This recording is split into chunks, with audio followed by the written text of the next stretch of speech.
Yung next na message, wow, good fortune, swerte ito mga kapiksi, no?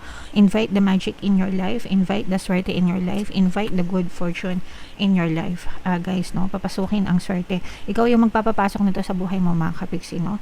Like changing your beliefs, your assumptions na swerte ka, guys, no? So always yung favorite na chant na palagi kong sinishare sa inyo when it comes to good luck, guys. Swerte ako sa lahat ng aspeto ng buhay ko. So palagi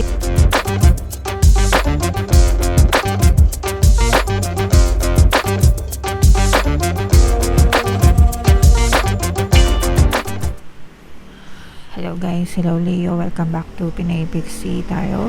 Ang pamagat ng episode natin for tonight is messages from the universe para ngayong October to November para sa Leo, Sun, Moon, Rising Sign, and Venus.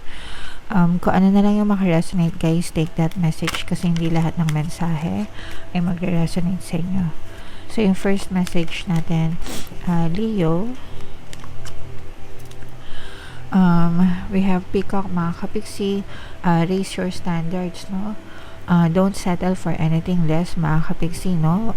Kumbaga, kung mangarap na kayo ng mataas or ibigay nyo yung the best para sa inyo kasi deserve nyo yung lahat ng the best para sa inyo, mga kapiksi, no? You can be, do, and have anything that you want, and lahat tayo, guys, pantay-pantay tayo, lahat tayo may karapatan sa mga magaganda, magagarbo at malalaking bagay sa mundo, mga kapiksi, no?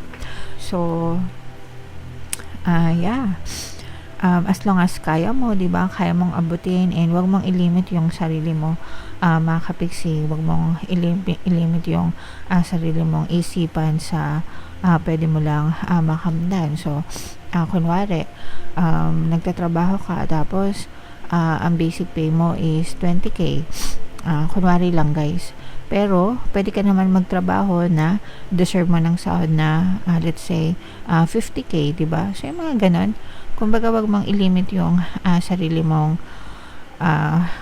pwedeng makamit sa buhay mo kasi deserve mo lahat ng, again, no, deserve mo lahat ng the best sa mundo, mga kapiksi, okay?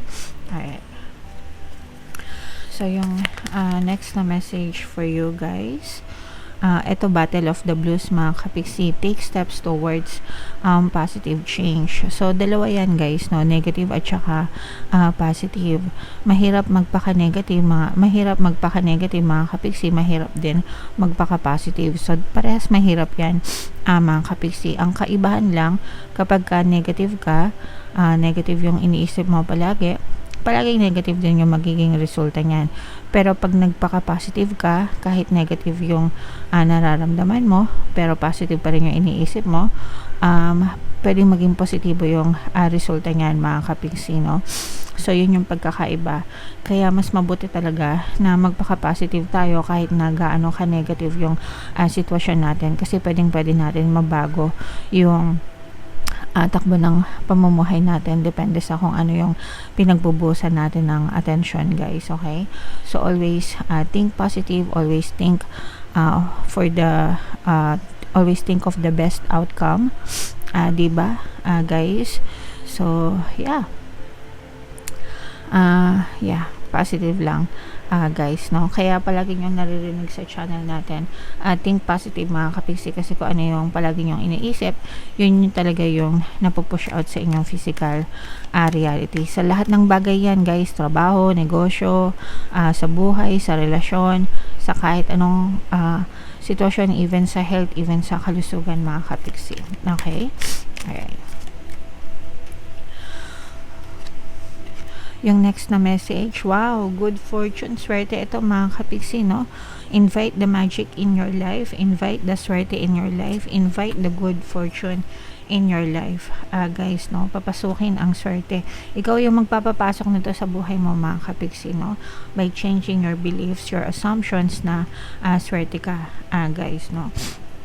So always always yung favorite na chant na palagi kong sinishare sa inyo when it comes to good luck, guys. Swerte ako, swerte ako, swerte ako, swerte ako sa lahat ng aspeto ng buhay ko. So, palagi nyo lang yan sabihin, guys, kasi palagi ko din yan sinasabi sa inyo, di ba? Every time na nag-video ko, kapag naririnig nyo, guys, palagi ko yung ina-affirm. And sa kaka-affirm ko yan, guys, ako talaga yung sinuswerte. So, yung pinaka-recent na swerte na na-experience ko, mga kapiksi, is nanalo ako ng isang pack ng Pancit Canton sa Pure Gold, no? So, akala ko isang piraso lang yung napanalunan ko, pero isang pack pala yung binigay sa akin. Mahilig kami sa Pancit Canton. So, yung mga ganun, mga simple, maliliit na bagay, pero ang dami ko nang na-experience na swerte sa buhay, mga kapiksi. So, kayo din, guys, no, mag-affirm lang kayo, palagi na swerte kayo, and talagang suswertehin kayo, mga kapiksi. Okay? Alright. And another message for you, Leo. Ito, guys, no, illusion. Life is an illusion. It's the truth that you embrace in your life. So, anong totoo yung ini-embrace mo sa buhay mo, mga kapiksi? Kasi yung totoo na yon, whether it's negative or positive, yun yung napupush out sa inyong physical reality. So, yung mga example nito, guys, naniniwala ka na malas ka, okay? Kaya yung na-experience mo sa buhay mo, puro kamalasan. Okay?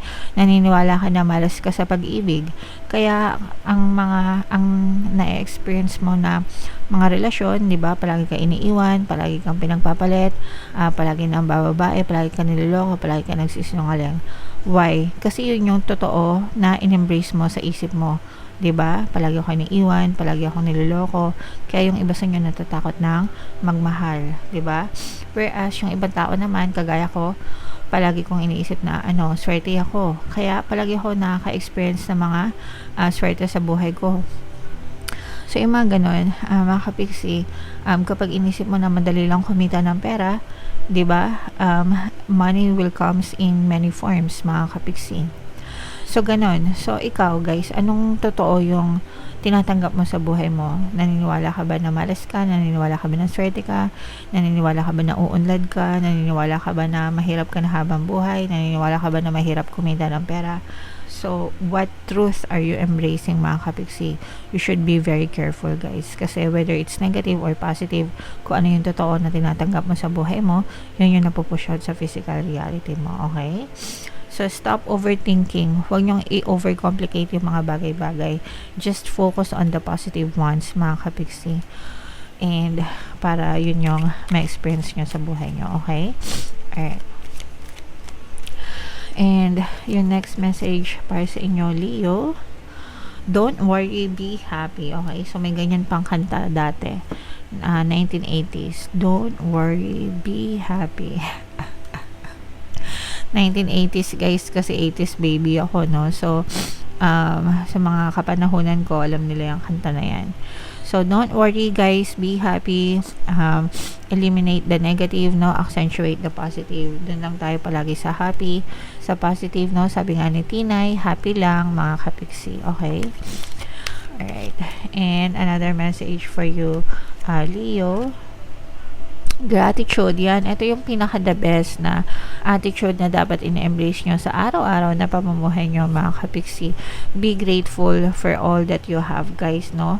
Sa lahat ng blessings na meron kayo, maliit or malaki, guys. Always kayo magpasalamat. Always have a grateful heart.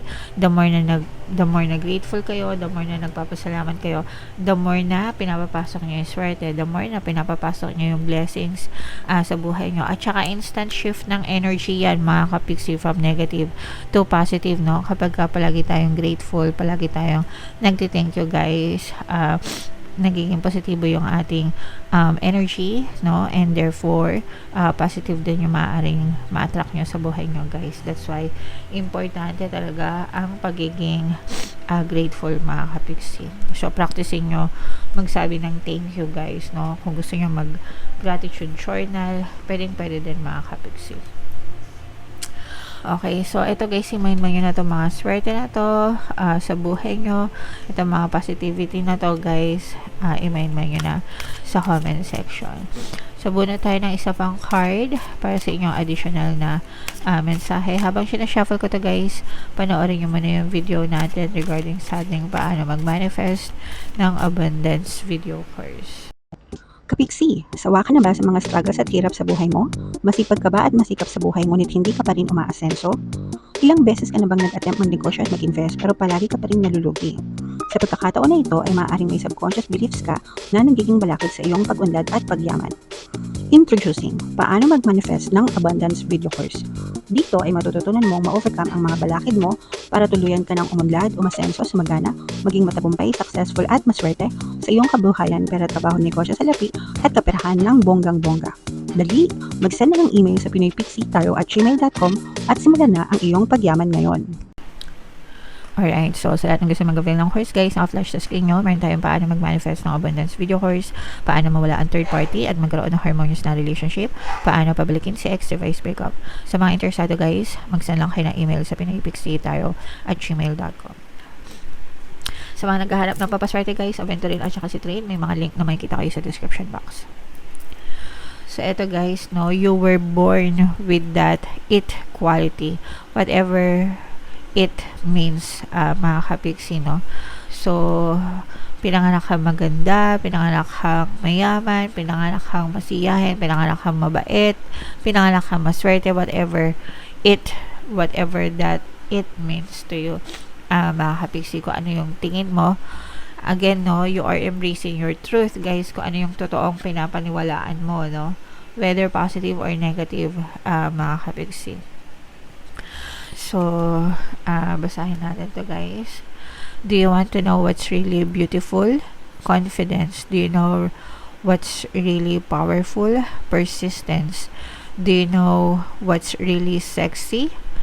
Not needing to be needed. And if they still don't notice your good looks, your strength, and your sachet, could you feel more sorry for them? So, eto guys, no, this is about self-love, mga kapiksi. Confidence, being beautiful, having that confidence, mga kapiksi. This is about self-love. And yung pagkakaroon mo ng power, that's about being persistent, being consistent in your life, guys. No, that's the true power. Yung true power, guys, lies with those people na talagang consistent, na nag-effort sa buhay nila, mga kapiksi. It's not about good luck, it's not about intelligence or being smart, it's about being consistent in what you do, mga kapiksi, no?